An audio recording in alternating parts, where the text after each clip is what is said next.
Hello,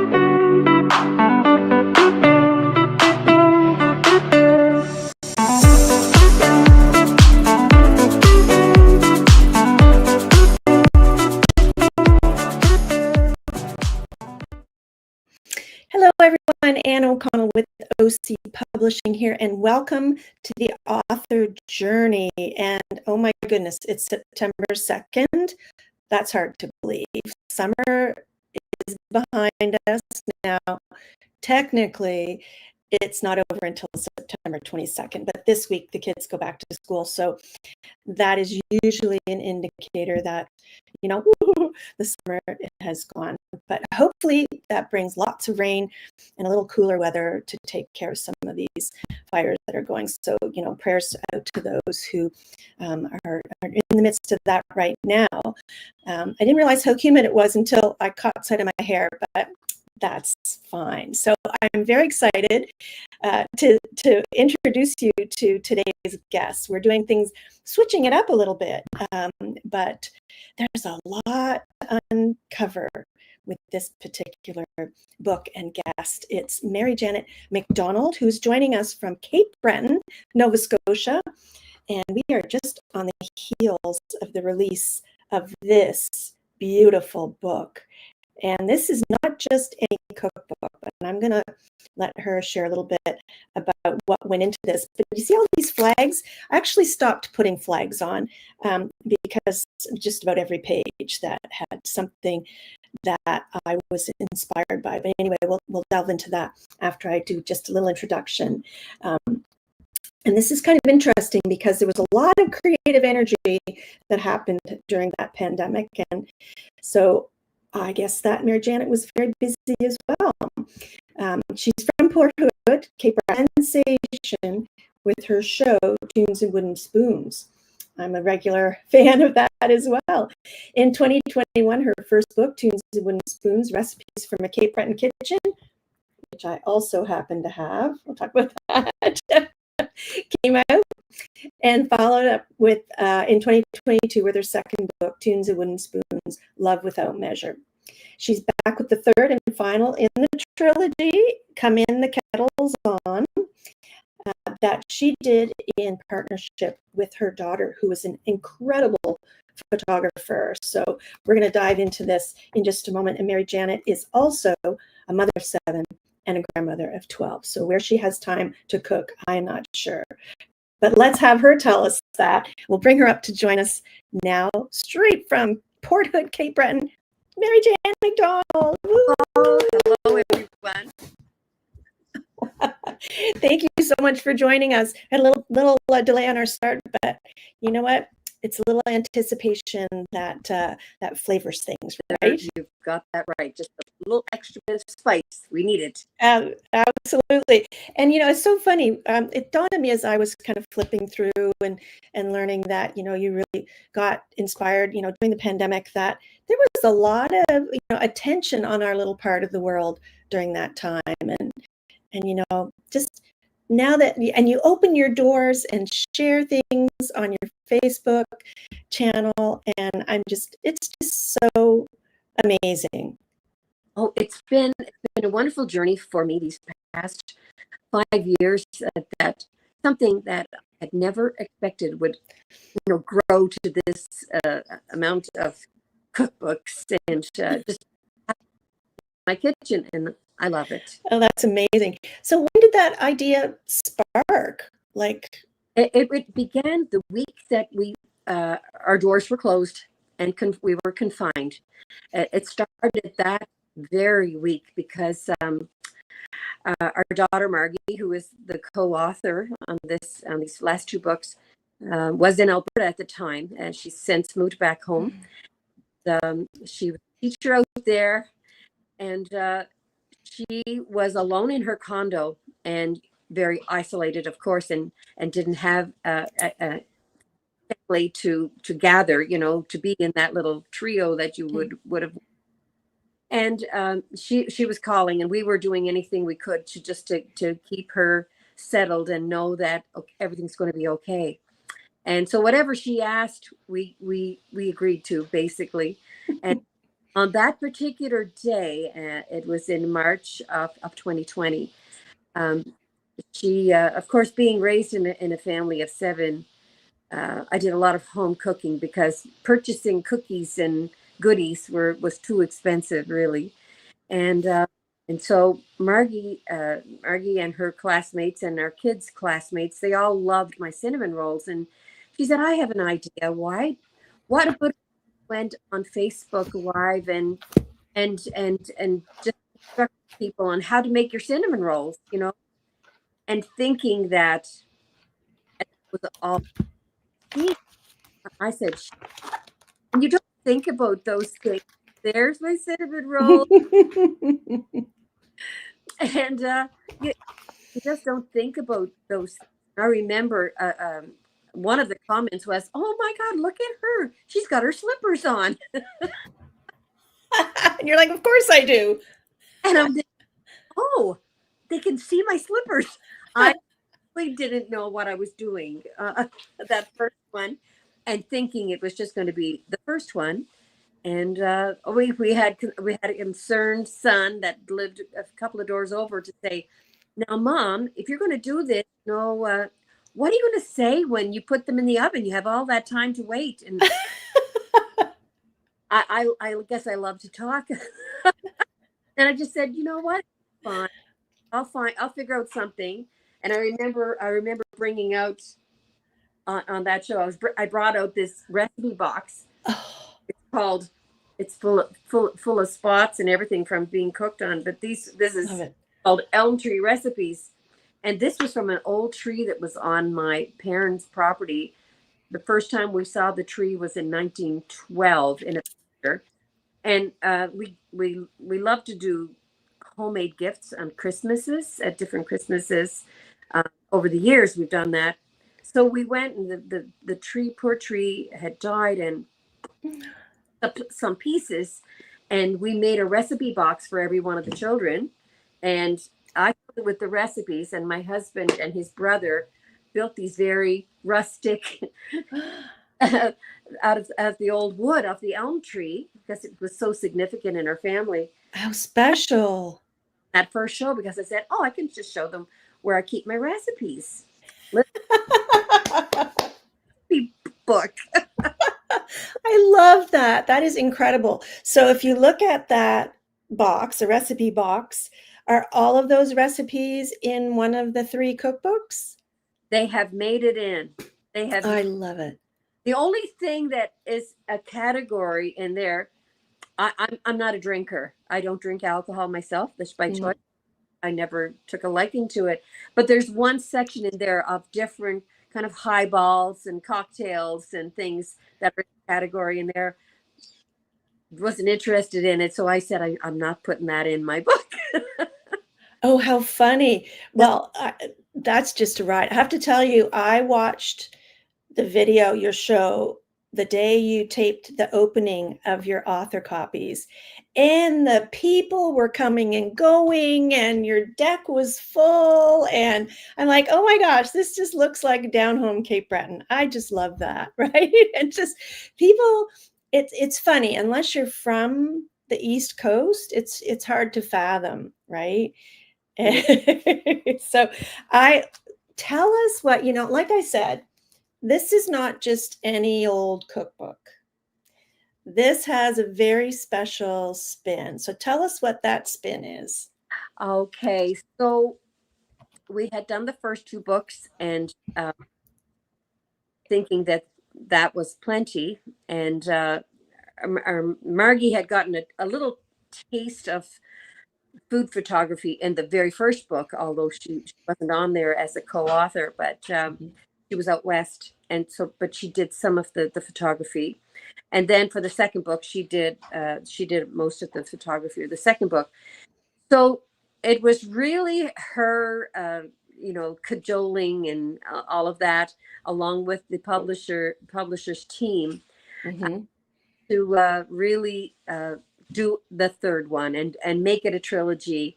And how do you make that special? And I had a thing about, didn't want all the attention to be on myself, because who am I to be having cookbook. You're Mary Jane at MacDonald. Tunes and wooden spoons. You just bake what you normally bake, you cook what you normally bake, but nothing really fancy, or no Mhm. education behind me to say, oh, I can cook anything. And but Margie she really thought, because the second book focused on 12 amazing women, this was the second, Love Without Measure. I picked a dozen women to feature and tell their story. So each one had a 4-page spread. And Nice. so it was decided that in that this third potential book, there are a lot more women that could be featured. And how do we do that? And how do we find all these women? And between the publisher and Margie, they come up with, let's make it an Atlantic Canada book. That was the first idea. And which would mean, okay, how do you pick these ladies? Mm-hmm. But we soon came to realize, with the deadlines, as you would know with publishing, we started in August, and we soon, and Margie being a teacher and teaching locally, there are not a lot of weekends. There's a Christmas in there. We we want to travel to these locations, and Newfoundland, just we couldn't manage to keep Newfoundland in there, because our only time was to go would be in the wintertime, and would Margie get back on Monday to teach? Right. And I want to give a shout out to your publisher, McIntyre Purcell. Yes, Yeah. they're one to work with, and they've done all 3 books. But Excellent. really, it came down to, let's keep it to the Maritimes, because we can. Mm-hmm. And how do you pick the ladies and the gents? Mm-hmm. So we decided that we would have a nomination process for the month of October. And from October the 1st to the 31st, we put a little thing on our website and said, okay, grandchildren, if you want your mom or your grandma to be in this book, why do you deserves to be in the book? What recipe should she share with us? What do you like the best, or whatever? And so that's what happened. And What a great idea. we just had a ball. I bet. And I was going to ask you about that, because I didn't know that it was the grandkids that nominated the grandmothers, because there's also little snippets here and there of the ladies who you featured advice to their grandkids. Yes. And there's anecdotes. And so that really, it gives us such a nice feel for the region, for the, and like I said, I put so many flags on here, things that I want to try. And when I got your first book, I was looking after my mom. I'd just moved home. I'd been away, from home for about 25 years. So coming back, it was truly a homecoming. And I moved in with my mom, who was in her early 90s, and was looking after her. I mean, she was my safety net and looking after me. And then we started slowly to reverse the roles. But oh my God, we both fell in love with the hamburger soup recipe. Oh, did you? I just love it. Love, love, love. So there's lots of pages bent back. And I was never a big cook. And so these are the kinds of things that, I thought, okay, I think I can do this. And then I slowly began to learn that I love to cook. Yeah, see? Right. And, that was a very late revelation. So, these really, they do. And it's when you say, come in, the kettle's on, like I'm drinking a cup of tea and I'm loving this book. So, and one of the pages I flagged was, I didn't realize that your niece was Natalie McMaster, or one of them. And she's a bread recipe. So a fellow mother of 7, right? Right. Yes. Yeah. Also published by McIntyre Personal Publishing Company. I can't wait to read her book. I just finished it, and it was a beautiful, beautiful read. All, her love of life, and her love, how she was raised, and her children, and meeting her husband, and and her faith, everything combined. Nice. A beautiful read. And what a perfect recipe she does, making bread. So, I mean, that just sort of encapsulates the whole, hometown warmth and the Oh, smell. Who doesn't love the smell of fresh baked bread? yes. So, and I put a recipe in her book for brown bread. So we're big. We love the carbs. Oh my gosh. Hallelujah, right? Love to get her on the show. So tell me, what was your most favorite part of putting this third book in the trilogy together? Well, the Maritimes. I mean, so many other places. There's so many people out there. Sometimes we just hear bad news all the time and happen Right. in the world and whatever. And there are so many wonderful people in this world and so many wonderful grandmothers in this world. And the maritime flavor, Mm. it was just, well, number one, it was just beautiful to do a book with Margie again. That part was beautiful, but to have that time, that travel time together of going to each of those homes, sometimes baking, sometimes not, just visiting, and they would have their product already baked and ready to sit down and have tea. The actual meeting the different personalities, and in bottom line, so many were the same. And a lot of those grandmas, if they had been asked by me on their own, Mm. I don't know that they would have participated. But because that proud moment that they Being nominated. got nominated and said that about their how they loved their grandma and age, they would never say no. Some of them are so humble and Yeah. shy and all of that, but because of their nomination, they were ready to do this. And You're so sneaky. to feel that love, and share that with them was really special. And I mean, Mm. the other thing I think I'd like to say too, Anne, is that um, I don't know. When I was growing up in Malibu, Mm. which is not far from Port Hood, Mm. um, visitors were a regular thing. Drop, Oh, constant. you have constant visiting. They'll knock on the door. Sometimes don't knock on the door. Just open the door. Oh, come on in. Whatever. Um, a lot in a lot of us get away from that because we're more formal. We think, well, let's just call first, make sure they're going to be home, and oh, they might not. I don't know. This Yeah. is a powerful tool, and just to drop in on somebody unannounced and just say, "Hi, here, I brought some cookies. Let's have a cup of tea." Yes, I love that.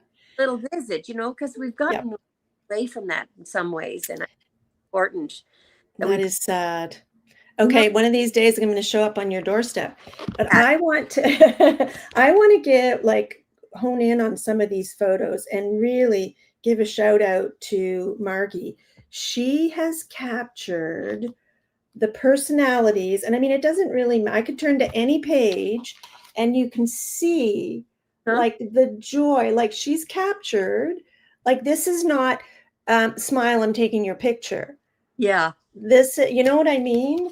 And you mentioned one of the pages I thought I had flagged, was the woman who had been a chef in Mabu. Oh, here it is. I mean, look at that face. I know. Ah, See that this is when I was saying there's a twist in this book. It's emanates warmth and just, I bet you the community is just eating it up. Haha. right. Uh, We've had so much feedback already that people are so loving, not just the recipes, but loving the little stories, and Yes. so many grandchildren and families that are loving having this person remembered in this way. that they will have. Sadly, I will add a little note here that one lovely lady that we had sat with, she gave us, she was knitting dishcloths, those where, Oh, yes. My mom made those all the time. and this lady was 101 when we visited her. And before the book came out, she passed away, That's her. very quietly, and just the way she would have wanted it. And so that was Rita Landry, and she had celebrated her 102nd birthday before she passed. But anyway, That gives me goosebumps because I have an aunt. My mom passed last year at 99. Her sister's name is Rita Landry. You mentioned that. And she's 104. She turned 104 in August and still lives in Moncton. Oh my God. Just imagine the warmth of this lady's kitchen. An older home, and the kitchen stove, and behind the kitchen stove into the wall was all the wood to burn. And the rocking chair was right by this, and it was just like it's just a step back in time. And she was lovely and so nice, and we just loved the spirit. And just up the road from her was another lady, another Acadian lady, Rita Benoit. Benoit, which was my Aunt Rita's maiden name. Connection. The story about Rita Benoit. She had us laughing from the moment we went in, and being her last name being Benoit, Benoit. She gets Benoit, huh? She got a phone call. She said, "Well, it's a spammer when they say, 'How are you today, Mrs. Benoit?'" And she was just click character, and she was just so lively and wonderful, and grandchildren just absolutely adore her. So we had lots of moments like that with all of these lovely ladies in PEI and in New Brunswick and mainland Nova Scotia and all over Cape Breton. And I probably should say something about the two grandpas. Yes, I was going to say grandmas and grandpas. Yes, tell us about the grandpas, and maybe meander over. It would be a darn shame not to see your kitchen before we finish. So I have to tell you about the grandpas. So what happened was I had posted the post about nominating the grandmas, and there was lots of comments. People thought it was a great idea and all of that. And then there was this one comment. I was reading through it. This George Muse said, "What about grandpas?" And I kind of took a step back, and I'm saying, "Oh, I never even thought about that, And so anyway, I wrote him. You know how you can click on a private message. So I wrote, and I said, "Okay, George, do you cook?" And I said, you're questioning me, and I want to know, And so, and he wrote back, and he said, "Oh," he said, I was just joking. I was just taking." And I said, "Well, do you cook?" And he said, "Well, yes, I do." And I said, "Okay, you're on." And there he is. There he is. I flagged him. Oh my gosh. He is hilarious. And what a cook. I had the best lasagna I've ever tasted at his home. That's what he made.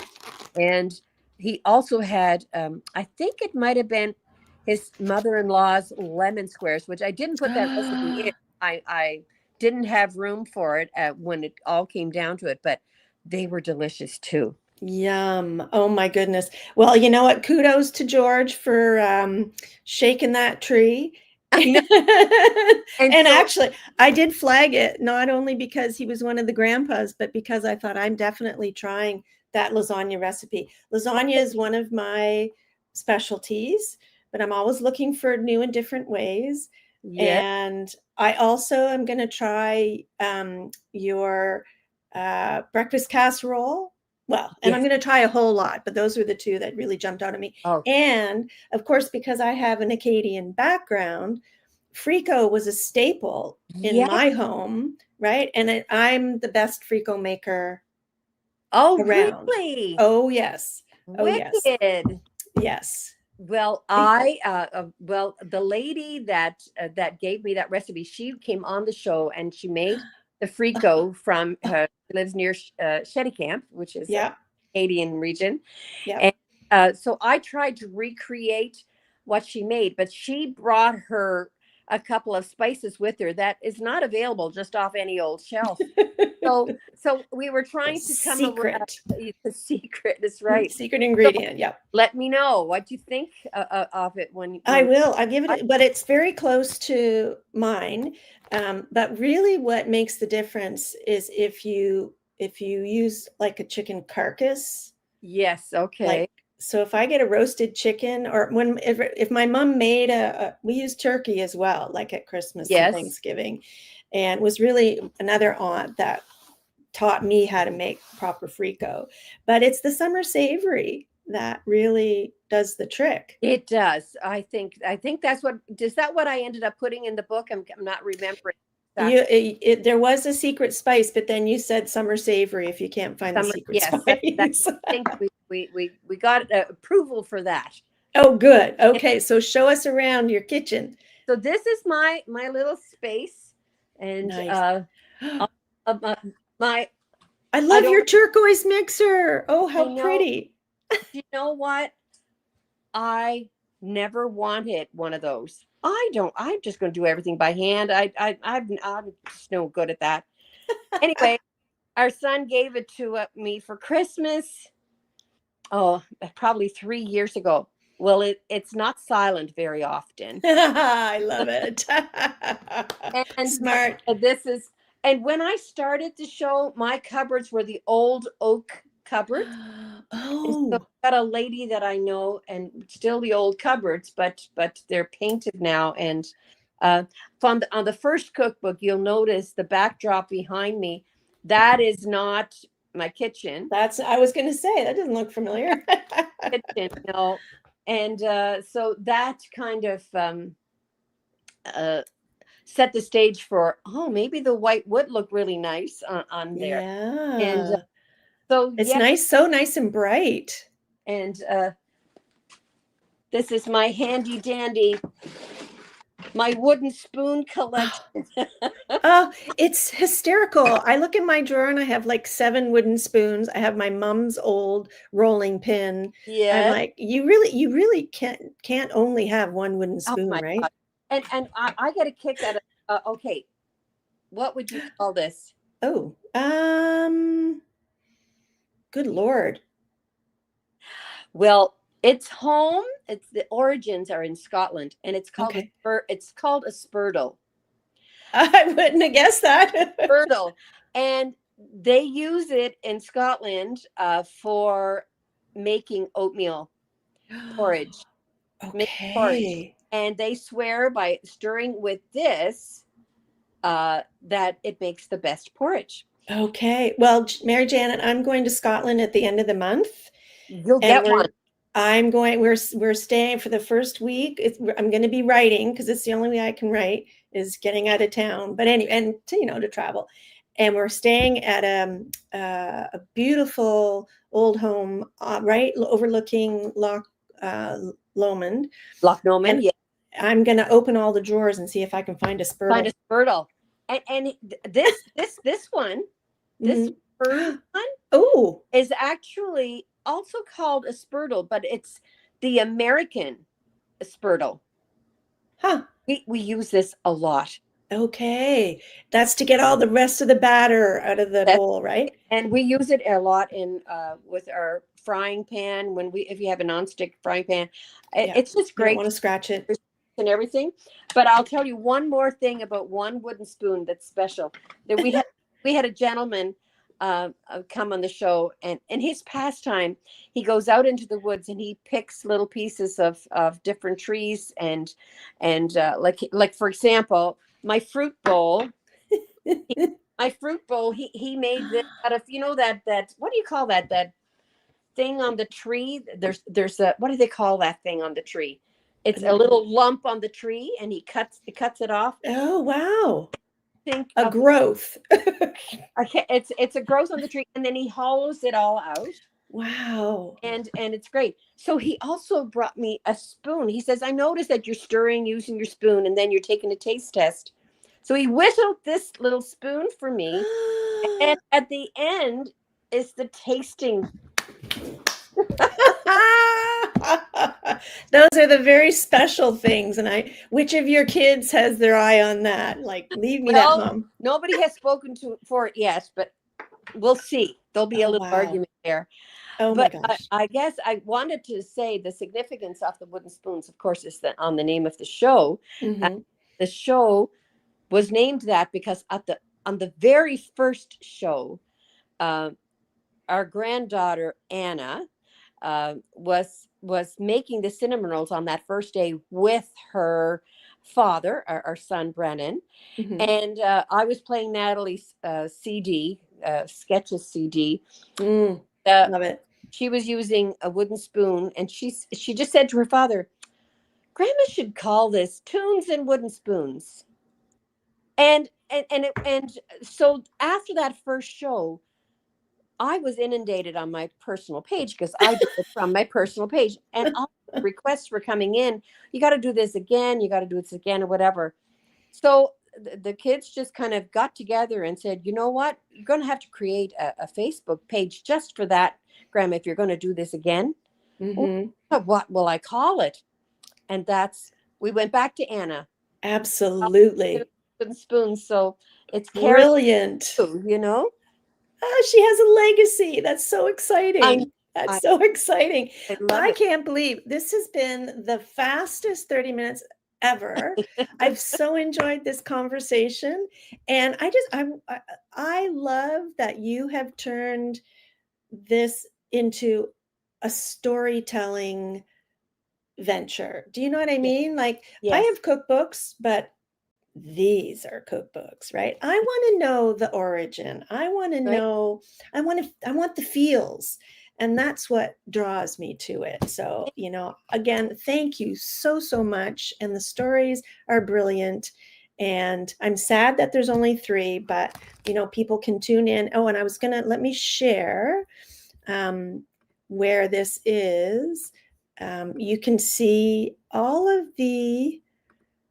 those stories on the Facebook page, Tunes and Wooden Spoons. Look how beautiful is that. And then learn more about all the books and a little bit of background on the website. Let me put that up. And so would you say that's the best way for people to reach out to you? Absolutely, yes. And if they'll find my email address too, is great. It's tunesandwoodenspoons@gmail.com if they want to check out, and with any questions. But Facebook and my website will definitely keep them informed. That's absolutely awesome. And thank you so much for joining me.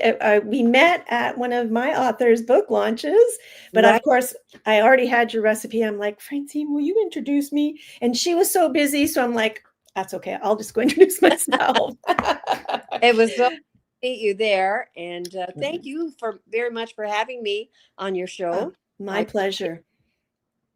Absolutely, my pleasure. And we'll everybody watch, and we'll do a little shout out, and just we'll share and like and just raise everybody up. It just makes me very happy. So and much. I'll let you know how my tests of some of these recipes go. Okay, I'll look forward to hearing from you.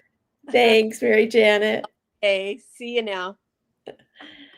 And thank you all for joining us this week on the author journey, where we heard so many wonderful stories from Mary Janet MacDonald, and the 3rd of the trilogy of the Tunes and Wooden Spoons cookbooks. And I really, I encourage you, look at all those amazing, gorgeous pictures and stories. So have a look and let us know what you think, and follow and like and buy those books. So I'm Anne with OC Publishing, and I'll see you next time on the author journey. Bye for now.